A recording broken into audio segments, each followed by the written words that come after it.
সুস্বাগতম। আমি সুকুমার দেবনাথ। আমার ইউটিউবে আপনাদের সবাইকে আহ, আহ্বান করছি। আপনারা আমার একটু কথা শুনুন, আমাদের একটু শেয়ার করুন, সমালোচনা করুন, লাইকস দিন, কমেন্টস করুন। আপনাদের ইচ্ছা, যা ইচ্ছা বলুন, কিন্তু বাংলাদেশ নিয়ে যা হচ্ছে এটা কিন্তু আর চুপ করে থাকা যায় না। একটু আগে দেখছি যে দুদিন আগে যারা তার দোকান থেকে আহ, মানে কাস্টমার ছিল, তারা এখন এসে সেই ভদ্রলোককে দোকানের মধ্যে মারধর করছে। হ্যাঁ, মানে হিন্দু হলেই মারবো, এটা কোন ধরনের, কী ধরনের? হ্যাঁ, এরকম ধর্মীয় আচরণ তো সারা পৃথিবীতে আর কোথাও আছে বলে মনে হয় না। পাকিস্তানে হিন্দুদের ওপর অত্যাচার হয়েছে অন্যভাবে। তাদের একটাই হচ্ছে যে বিয়ে করে কনভার্ট করো, খুব সামান্য সংখ্যা ছিল, আস্তে আস্তে শেষ হয়ে আসছে। এখানে তো মানে ওটা তো অন্য ব্যাপার। এরা ওই সব মারো, ধরো, খুন করো, এদের যা আছে লুট করো, সম্পদ লুট করো। আর এ কি? হ্যাঁ, এটা কি আমরা এই জন্যে বাংলাদেশ স্বাধীন করেছিলাম, এত সৈন্য রক্তের বিনিময়ে? হ্যাঁ, তখন তো ব্রাশ ফায়ার করে মারছিল টিক্কা খান এই হয়ে এখানের লোকেরা। হ্যাঁ, তখন তো ওরা এসে এখানে হিন্দু মুসলিম বাঁচেনি। যারা বিহারি মুসলমান, তারা তো প্রথমে মারার সময় হিন্দু মুসলমান ভাবেনি। যখন মেরেছে তখন তো হিন্দু মুসলিম সমানভাবে মেরেছে। শুধু হিন্দু মেয়েদের ধর্ষণ করেছে তা তো নয়, 5 লক্ষ মেয়েদের ধর্ষণ যে করেছে, সেটা কি শুধু হিন্দুদের? না, মুসলমানরাও আছে। টিক্কা খান বলেছিল, ওখানে যত মেয়ে দেখবি গর্ভবতী করে দিবি, তাদের পেটের যে সন্তান হবে সেখানে আমাদের ডিএনএ থাকবে, একসময় ওই দেশটা আমাদের পাকিস্তান হয়ে যাবে। সেটাই হচ্ছে এখন। 1/6, 1/6 মানে 18 কোটির 1/6, 6 কোটি এখন রাজাকারের সন্তান।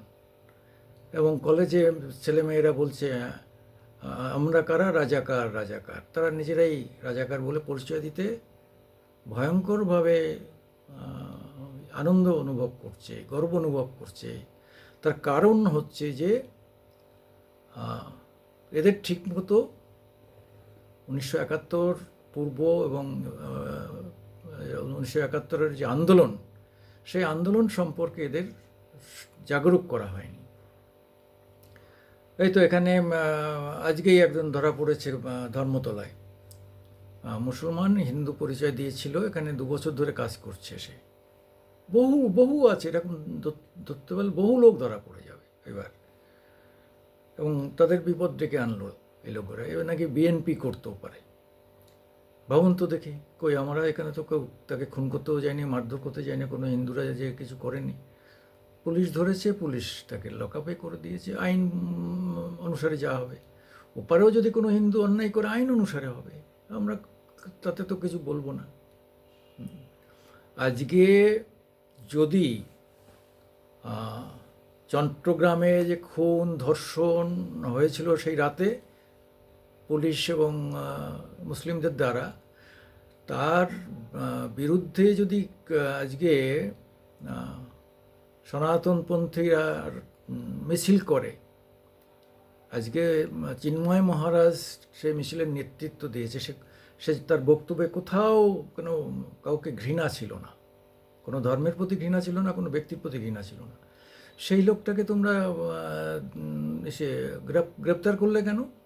তার কারণ হচ্ছে যে আমরা বধ করব, আমরা ধর্ষণ করব, আমরা বাড়িঘর লুণ্ঠন করব, আগুন লাগাবো, কেউ কোনো কথা বলতে পারবি না, বললেই তার জীবনের আছে। এই জানি না, ইস্কনের মধ্যে কিছু পাঠা ছাগল আছে, তারা বলছে চিন্ময়ের বিরুদ্ধে বলছে।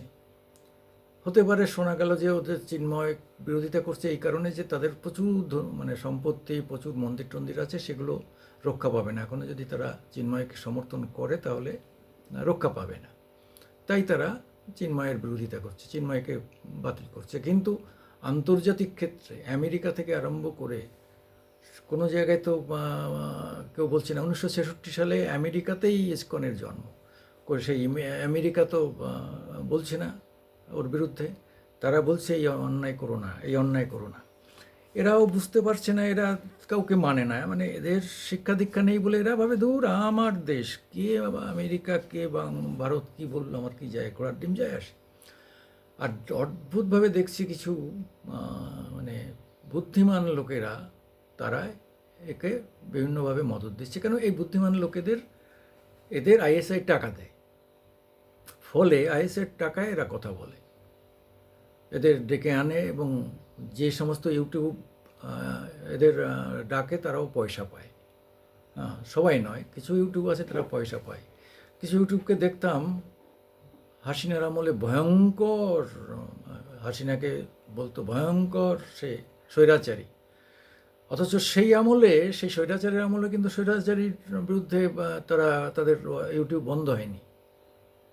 আর এই আমলে তারা ভয়ে ভয়ে কথা বলছে, তারা ভয়ে ভয়ে কথা বলছে। তারা এই যে এখনকার যে স্বৈরাচার, দ্বিগুণ চৌগুণ স্বৈরাচার, যেটাকে, যেখানে কোনো আইন নেই, ধর্ম নেই, সাধারণতন্ত্র নেই, কনস্টিটিউশন নেই, আজকে তারা কিভাবে কথা বলছে দেখুন। তারা ভয়ে ভয়ে একেই, এই স্বৈরাচারকেই বেশি গুরুত্ব দিচ্ছে। কি দুরবস্থা করেছে। কয়েকটা মানে বাংলাদেশ টিভি তো পুড়িয়ে দিয়েছে।